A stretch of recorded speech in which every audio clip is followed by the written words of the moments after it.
right, we're back here between two fiduciaries. Jimmy, how you doing? I'm doing great, Jeremy. Thanks. How are you? Doing great. This week we're going to talk about the need for savings. This is an interesting and important topic for really everyone out there. All right, we'll set this up a little bit here. There's a lot going on with this slide, but it's really not that hard to figure out. So this is the annual savings needed if starting today. How much do you need to save? Up in the top part of the slide here, you've got in blue the current household income. Goes from $100,000 to $300,000. One of the assumptions here is that you're going to maintain the same lifestyle that you have in retirement as you had pre-retirement. And so that's part of the assumption built in here. And then you've got your age on the other axis. So you're starting at 25 going up to 50. So walk me through what you're seeing here, Jimmy, in an overall context. So it's I really like this. There is a lot going on, but I think one of the most frequent questions that we get asked is, am I going to be able to retire? Right? And there is no simple answer, yes or no, without building a comprehensive plan. But this slide here certainly gives us really good goalposts to create a framework to start to think about like what behaviors are going to set me up for success. And what we have seen oftentimes when we prepare plans for our clients and prospects is that spending has a real momentum. So that spending in retirement oftentimes does keep up at the same pace as your pre-retirement spending.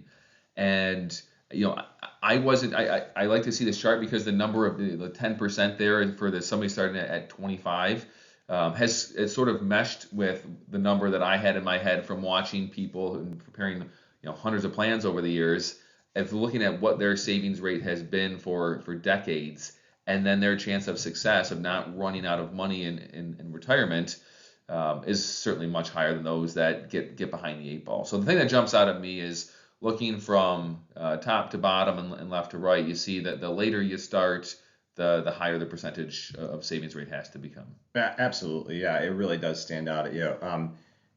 So starting early is beneficial. I think a lot of people know that. This validates that in a big way, right?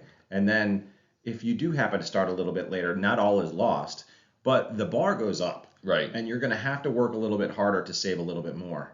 And the example that they provide here in this particular slide looks at somebody who starts at age 35, at age 40, and they have $0 saved, right? Age 40, $0 saved. Right, they've got $100,000 current income. Right, they're going to need to save 23% of that. So, quick math: over $20,000, $23,000, right, a year they're going to have to save in order to get to that point where they can retire comfortably at 65. Yeah, that's a real shock to the system when you go in from 0 to 23% is the rate that you need to hit to achieve these targets. Again, it just continues to come back and reaffirm why starting earlier is certainly better. No doubt about it. So our next slide here is a little bit more visually pleasing, I think, but also has got a lot going on. The benefit of saving and investing early. So it's building upon what we've kind of established in the last chart.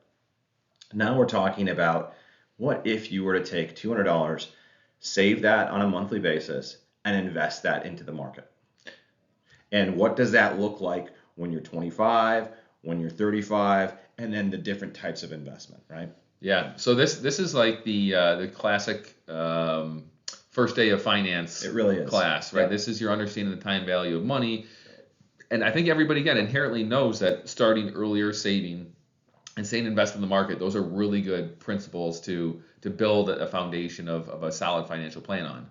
This really puts the math behind it. And so you can see, and often the exponential growth of the blue line here, which is the consistent saver and investor. So this is somebody who's starting at 25, going all the way to 65, doing the 200 per month invested and saved, and they clearly have the largest ending portfolio value.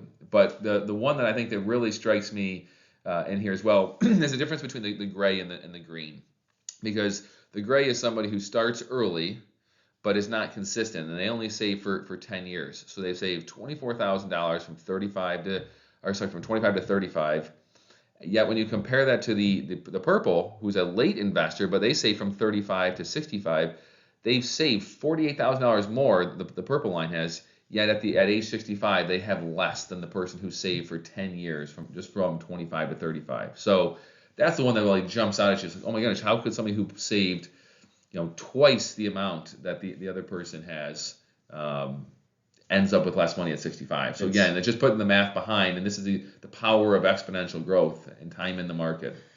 Time value of money, clearly written out there in these different data points. The other thing that I'll point out before we wrap today here is the green. The green just shows somebody who is a good saver. They're doing that $200 a month. They're Right. doing it over the course of their lifetime from 25 to 65, their working lifetime. Mm-hmm. But guess what they're doing? They've got it in cash, Yeah. essentially. They're earning 2.3%. Obviously, that's a pretty low rate of return. And they're not ending up with a whole lot. 158,000 over that course of time, versus somebody who does put it in the market, take a little bit more risk, right? Not necessarily over your ski tips risk either, right? But a little bit more risk, puts that money to work, and they have much different results. Yeah, as we've said before, sometimes taking no risk is actually the greatest risk of all. Well put. There's no doubt about it. So, I think the learning lesson there is that, sometimes people feel they're being safe, feel they're being conservative by having, maybe 50, even $100,000 in the bank, right? And I'm not going to lose this money. And again, over the course of time, you're much better off with putting some of that money to work. Certainly, we all want everybody to have an emergency fund and have some liquidity, but putting that money to work early and often is going to make a difference in your retirement planning. No question. It's these charts and graphs certainly take the emotion out of those and just show you objective truth.